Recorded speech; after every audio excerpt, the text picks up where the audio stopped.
کھلنے کا وقت ہو رہا تھا۔ چونکہ چیک ایگریمنٹ بینک کا تھا، اس لیے اسے یقین تھا کہ چیک کیش ہو جائے گا، لیکن اس کے باوجود اس نے تسلی کرنا ضروری سمجھا۔ چنانچہ اس نے فون کا ریسیور اٹھا کر انکوائری کے نمبر گھمائے، وہاں سے ایگریمنٹ بینک کا نمبر معلوم کر کے اس نے بینک کے نمبر گھمائے۔ چند لمحوں بعد ہی رابطہ قائم ہو گیا۔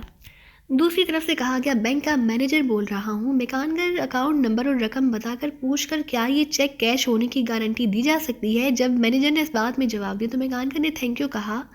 ریسیور ایگزس کا چہرہ خوشی سے چمک رہا تھا۔ آپ کی تسلی ہو گئی مسٹر میکانگر؟ مارٹن نے مسکراتے ہوئے پوچھا۔ ہاں مسٹر مارٹن۔ میکانگر نے اٹھ کر چیک کو ایک الماری کے خانے میں رکھ دیا اور پھر اسے تالا لگا کر وہ اس گھومنے والی الماری کی طرف بڑھتا چلا گیا۔ آپ لوگ چند منٹ انتظار کریں، میں ابھی آتا ہوں، میکانگر نے کہا اور الماری کو گھما کر وہ ساتھ والے کمرے میں چلا گیا۔ یہ تو کرامات ہی ہو گئی کہ ہمیں سیکرٹ سروس کے ہیڈ کوارٹر کا پتہ چل گیا، اب ہم آسانی سے بیک میگنیٹ فارمولہ استعمال کر سکتے ہیں، ٹیری نے مسرت سے بھرپور لہجے میں سرگوشی کرتے ہوئے کہا۔ ہاں میں تو کچھ اور ہی سوچ کر آیا تھا، لیکن جہاں تو بات ہی سیدھی ہو گئی، اور جب کی کو علم ہوگا کہ ہم نے بیک میگنیٹ فارمولہ حاصل کر کے اربوں خربوں ڈالر کمائے ہیں اور فارمولہ کا راستہ میکانگر نے کھولا ہے تو وہ اپنا سر پیٹ لے گا، مارٹن نے ہنستے ہوئے کہا اور ٹیری بھی مسکراتے ہوئے سر ہلا دی۔ چند لمحوں بعد میکانگر واپس لوٹ آیا، اس کے ہاتھ میں ایک تصویر موجود تھی۔ یہ لیجئے، یہ سیکرٹ سروس کے ہیڈ کوارٹر کے فرنٹ کی فوٹوگراف ہے۔ مارٹن نے چونک کر تصویر کو اٹھا لیا، تصویر بھی ٹیری دیکھنے کے لیے جھک گیا تھا۔ اچھا تو یہ ہے سیکرٹ سروس کا ہیڈ کوارٹر؟ یہ تو پورا قلعہ ہے، مارٹن نے کہا۔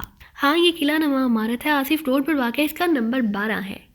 ٹھیک ہے، اب آپ ان 2 ممبروں کی بھی نشاندہی کر دیجیے۔ سیکرٹ سروس کے 2 ممبرز میرے ریسٹورانٹ کی نگرانی کر رہے ہیں، ان میں سے ایک کا نام صفدر ہے جبکہ دوسرے کا نام میں نہیں جانتا۔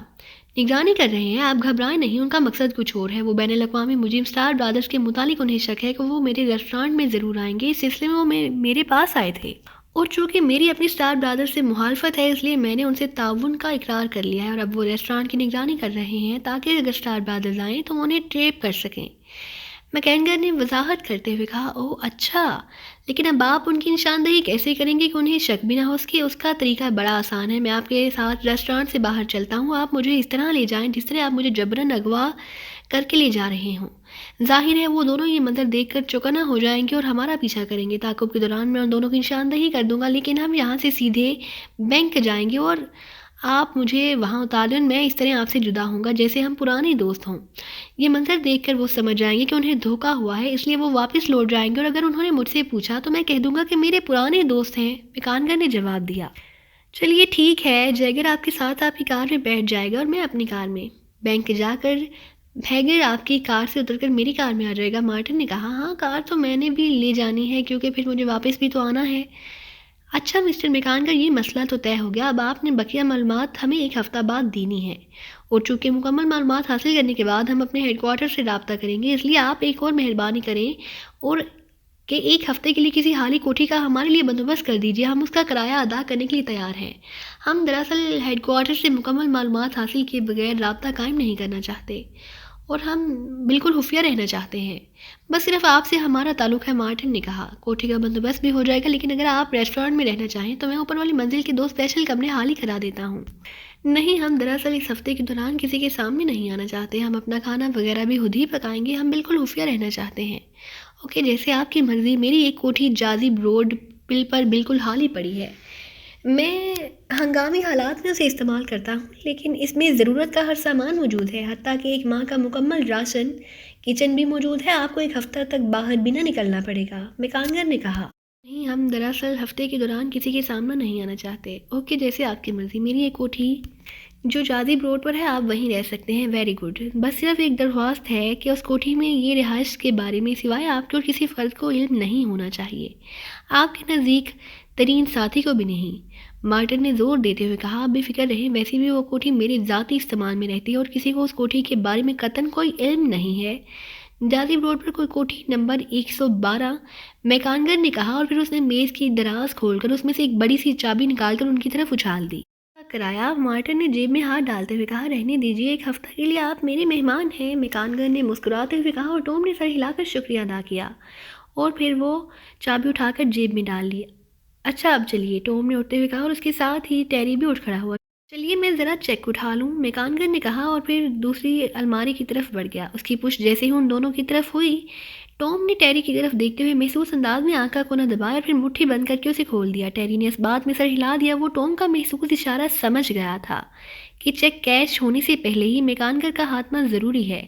وہ رقم بھی ضائع نہیں کرانا چاہتے تھے اور وہ چاہتے تھے کہ میکانگر کا خاتمہ بھی ہو جائے۔ شاید ٹام پہلے سے ہی منصوبہ بنا چکا تھا، اس لیے اس نے ٹیری کو میکانگر کی کار میں بٹھانے کا پروگرام بنایا تھا۔ اس طرح وہ ایک تیر میں 3 شکار کرنا چاہتے تھے۔ رقم بھی بچانا چاہتے تھے، کوٹھی بھی حاصل کر لیتے اور سیکرٹ سروس کی ہیڈ کوارٹر کی نشاندہی کے ساتھ ساتھ اپنی مخالف تنظیم کے اہم ترین رکن کا خاتمہ بھی ہو جاتا۔ آئیے، میکانگر نے چیک جیب میں رکھتے ہوئے کہا، اور پھر وہ تینوں ایک دوسرے کے ساتھ چلتے ہوئے دفتر سے باہر آ گئے۔ ہمارا ڈرامہ کہاں سے شروع ہوگا؟ مین گیٹ سے نکلتے ہی، میکانگر نے ہنستے ہوئے کہا، اور پھر وہ تیز تیز قدم اٹھاتے حال میں آ گئے۔ میکانگر نے جونی سے کار کی چابی لی اور اسے تھوڑی ہی دیر میں واپس آنے کا کہہ کر وہ مین گیٹ کی طرف بڑھ گیا۔ مین گیٹ میں پہنچتے ہی ٹیری نے جیب میں ہاتھ ڈالا اور میکانگر سے اس طرح لگ کر چلنے لگا جیسے وہ ریوالور کے زور پر اسے آگے بڑھائے لیے جا رہا ہو۔ میکانگر نے بھی جواب میں اس کی اداکاری شروع کر دی اور اس طرح وہ گیٹ سے باہر آ گئے۔ پھر ٹام کو ٹیری سے اپنی کار کی طرف بڑھ گیا، جبکہ ٹیری میکانگر کو لیے قریب ہی موجود سرخ رنگ کی کار کی طرف چل پڑا۔ کیا ہوا؟ ٹیری نے دیر کر دی، کرنل نے ٹام سے مخاطب ہو کر پوچھا۔ وہ شاید کار میں انتظار کرتے کرتے سوکھ چکا تھا۔ سب کام ہو گیا کرنل، ہماری خوش قسمتی ہمارے ساتھ چل رہی ہے، ٹام نے مسکراتے ہوئے کہا اور ڈرائیور سیٹ پر بیٹھ گیا۔ ادھر ٹیری اور میکانگر سرخ رنگ کی کار میں سوار ہو گئے۔ میکانگر ڈرائیونگ سیٹ پر تھا، جبکہ ٹیری اس کے ساتھ والی سیٹ پر اس انداز میں بیٹھ گیا جیسے اسے ریوالور سے کور کیے ہوئے ہو، اور پھر وہ دونوں کاریں آگے پیچھے چلتی ہوئی کمپاؤنڈ گیٹ سے باہر نکل آئیں۔ ان کا رخ شہر کی طرف تھا اور ان کاروں کے باہر نکلنے کے تھوڑی دیر بعد ایک اور کار بھی کمپاؤنڈ گیٹ سے باہر نکلی اور خاصے فاصلے پر ان کے پیچھے چل پڑی۔ اس میں صفدر تھا۔ وہ میکانگر کو اس انداز میں جاتے ہوئے دیکھ کر چونک پڑا تھا، اور پھر ٹام اور ٹیری کی قد و قامت اور چال ڈھال بھی اسٹار برادر سے ملتی جلتی تھی، اس لیے انہیں شک گزرا۔ صفدر نے کیپٹن شیل کو وہیں رہنے دیا اور خیال رکھنے کا کہا اور خود کار لے کر ان کے تعاقب میں چل پڑا۔ تینوں کاریں آگے پیچھے چلتی ہوئی شہر میں داخل ہو گئیں۔ پھر میکانگر کی کار بینک کے سامنے رک گئی۔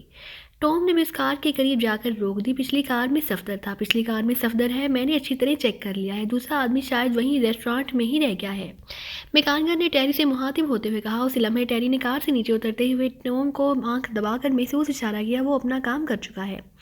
مسٹر میکانگر، آپ کو کم از کم 4 منٹ تک کار میں رہیں، شاید صفدر آپ سے رابطہ قائم کرے تو آپ اسے یہ کہہ دیں کہ ہم آپ کے دوست ہیں، ٹام نے قدرے عاجزانہ لہجے میں کہا جیسے وہ اب صفدر سے پیچھا چھڑانا چاہتا ہو۔ ٹھیک ہے، شکریہ اور الوداع، ٹام نے طنزیہ انداز میں مسکراتے ہوئے کہا، اور پھر اس نے کار آگے بڑھا دی اور ٹیری اس کے ساتھ والی سیٹ پر بیٹھ چکا تھا۔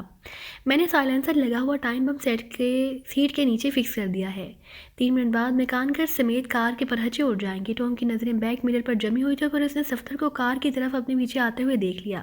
وہ اب بینک سے تھوڑی دور آگے آ چکے تھے، اس کے چہرے پر مسکراہٹ آ گئی۔ اس کے تیز دماغ نے فوراً ہی ایک نیا پلان مرتب کر لیا۔ اس صفدر کو ہم نے فوراً ہی ٹریپ کرنا ہے، مگر صرف بے ہوش کر کے لے جانا ہے۔ اور پھر جیسے ہی وہ چوک پر نہیں پہنچے، اچانک انہیں دور سے ایک خوفناک دھماکے کی آواز سنائی دی اور ٹام اور ٹیری دونوں کے چہروں پر شفاف مسکراہٹ تیرنے لگی۔ وہ سمجھ گئے کہ بم پھٹ گیا ہے، اور ظاہر ہے کہ ابھی 3 منٹ ہی گزرے تھے، اس لیے میکانگر کے کار سمیت پرہچے اڑ چکے ہوں گے اور ان کے $50,000 بھی بچ گئے، اور ان کی مخالف تنظیم کا ایک اہم ترین رکن کا خاتمہ بھی ہو گیا۔ صفدر کی کار اب تک ان کے تعاقب میں تھی۔ ٹام اپنی کار دوڑائے چڑھا جا رہا تھا۔ جس چوک پر ریڈ لائٹ ہو اور ہماری اور صفدر کی کار رکے، تم میری کار سے اتر کر اس کی کار میں بیٹھ جانا اور پھر مفلوج کر دینے والی سوئی چبو دینا۔ اس طرح دیکھنے والے یہی سمجھیں گے کہ صفدر اچانک کوئی تکلیف ہو گئی ہے، اور پھر تم اسے ہٹا کر خود کار سنبھال لینا، پھر ہم سیدھے جادو کالونی پہنچ جائیں گے۔ ٹام نے ٹیری کو ہدایت کی اور ٹیری نے سر ہلاتے ہوئے بیگ میں سے سوئی نکال لی اور پینسل گن نکال کر جیب میں ڈال لی۔ جیسے ہی دونوں کاریں رکی، ٹیری نے دروازہ کھول کر باہر نکلا اور پھر تیزی سے ایک لمحے سے بھی کم عرصے میں صفدر کی کار کے قریب پہنچ گیا۔ اس سے پہلے کہ صفدر اس کا مقصد سمجھتا، ٹیری نے بڑی تیزی سے دروازہ کھولا اور اچھل کر اندر بیٹھ گیا۔ اندر بیٹھتے ہوئے ٹیری کا ہاتھ پہلے ہی باہر آ چکا تھا، اس لیے جب ٹیری سیٹ پر بیٹھا، اس کی پینسل سے بھی پتلی سوئی نکل کر صفدر کے بازو میں غائب ہو چکی تھی۔ صفدر کو ہلکا سا جھٹکا لگا اور پھر وہ ساکت ہوتا چلا گیا۔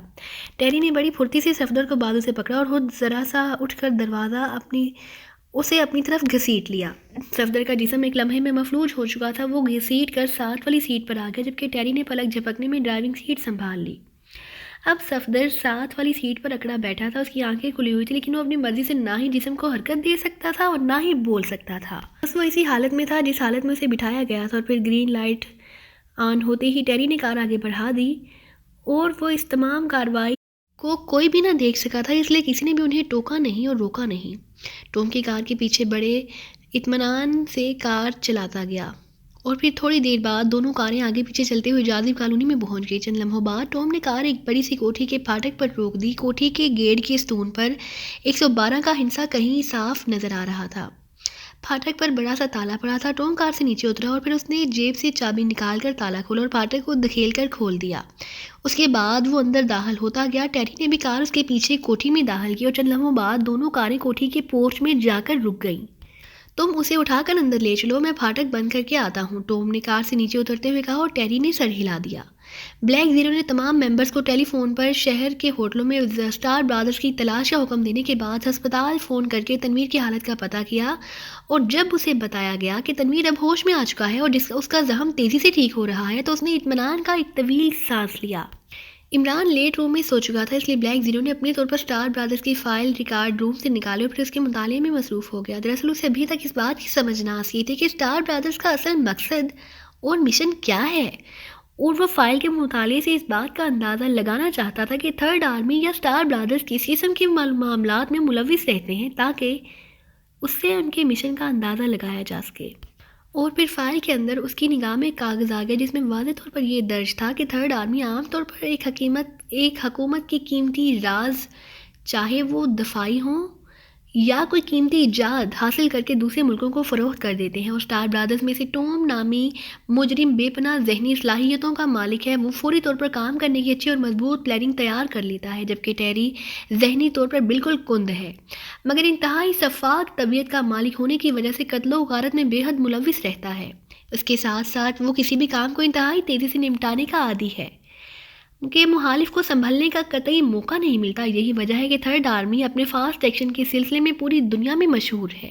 یہ لوگ اتنی تیزی سے کام کرتے ہیں کہ انسان سوچ بھی نہیں سکتا، اور یہی وجہ ہے کہ اکثر وہ چند دنوں میں ہی اپنا مشن مکمل کر لینے میں کامیاب ہو جاتے ہیں۔ بلیک زیرو فائل بند کر کے اسٹار برادرز کے مشن کے سلسلے میں سوچتا رہا کہ اس ملک میں ان کا اصل مشن کیا ہو سکتا ہے، لیکن کوئی بات واضح سمجھ میں نہ آ رہی تھی۔ ابھی وہ سوچ بچار میں مصروف تھا کہ اچانک سیٹی کی تیز آواز سے کمرہ گونج اٹھا۔ بلیک زیرو نے چونک کر میز کی دراز کھولی اور پھر اس میں سے ایک بڑا سا ٹرانسمیٹر نکال کر باہر میز پر رکھ لیا۔ سیٹی کی آواز ٹرانسمیٹر میں سے آ رہی تھی، hello Safdar speaking over. Black Zero کے بٹن دباتے ہی سیٹی کی آواز پر صفدر کی آواز آ گئی، yes X 2 speaking over. Black Zero نے محسوس لہجے میں جواب دیا، سر ابھی 2 افراد ریسٹورانٹ میں سے مکانگر کو اسلحہ کے زور پر جبرن نکال کر لے جا رہے تھے۔ میں نے ان کا تعاقب کرنا شروع کر دیا۔ چال ڈھال قد و قامت سے وہ دونوں اسٹار برادرز معلوم ہوتے ہیں، لیکن اس وقت وہ 2 مقامی آدمیوں کے میک اپ میں ہیں۔ کیپٹن شکیل بدستور ریسٹورانٹ کی نگرانی کر رہے ہیں، اس کے پاس B3 ٹرانسمیٹر ہے، اگر کوئی بات ہوئی تو آپ کو براہ راست کال کرے گا، اوور۔ صفدر نے تفصیل بتاتے ہوئے کہا، ٹھیک ہے، اچھی طرح ان دونوں آدمیوں کو چیک کرو اور پھر مجھے رپورٹ دو، بہتر جناب، اوور۔ صفدر کی آواز سنائی دی، over and all, Black Zero نے کہا اور ٹرانسمیٹر کو آف کر کے رکھ دیا۔ اسے صفدر کی صلاحیتوں کا پوری طرح علم تھا کہ صفدر اگر ان 2 افراد کے بارے میں مشکوک ہوا ہے تو پھر کچھ نہ کچھ نتیجہ ضرور نکلے گا۔ اور ایک بار پھر اس نے تھرڈ آرمی کی فائل کھولی اور اسے تفصیل سے پڑھنے لگا، کیونکہ ظاہر ہے اب سوائے رپورٹوں کے انتظار کے اور کچھ نہ ہو سکتا تھا۔ پھر اسے صفدر کی کال آئے ہوئے تقریباً آدھا گھنٹہ ہی گزرا ہوگا کہ ٹرانسمیٹر پر ایک بار پھر کال سنائی دی، صفدر اسپیکنگ، سر ایک خوشخبری ہے، ہم نے اسٹار برادرز کو قابو کر لیا ہے، وہ اس وقت بے ہوش پڑے ہوئے ہیں، اوور۔ صفدر کی چہکتی ہوئی آواز سنائی دی، اسٹار برادرز کو قابو کر لیا ہے، تفصیلی رپورٹ دو، اوور۔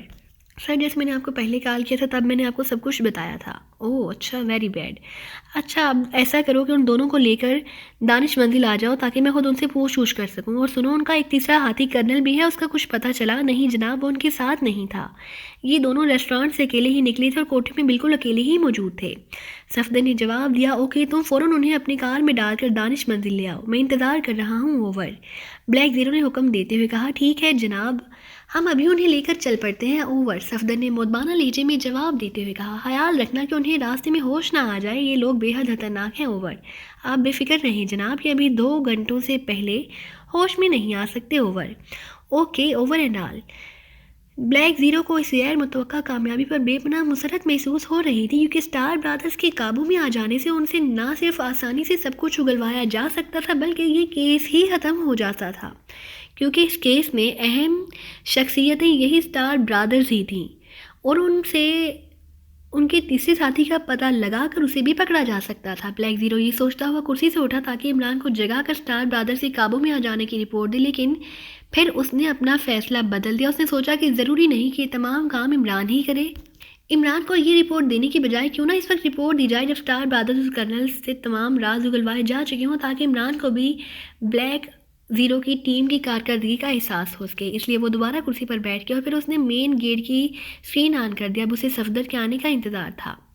میکانگر کو دی ہوئی کوٹھی واقعی جازب کالونی میں پہنچتے ہی انہوں نے صفدر کو ایک کمرے میں پڑی ہوئی بڑی سی میز پر لٹا دیا۔ کرنل، اب تمہارا کام ہے کہ تم نے اسے سیکرٹ سروس کے ہیڈ کوارٹر کے بارے میں تمام تفصیلات اگلوا لو۔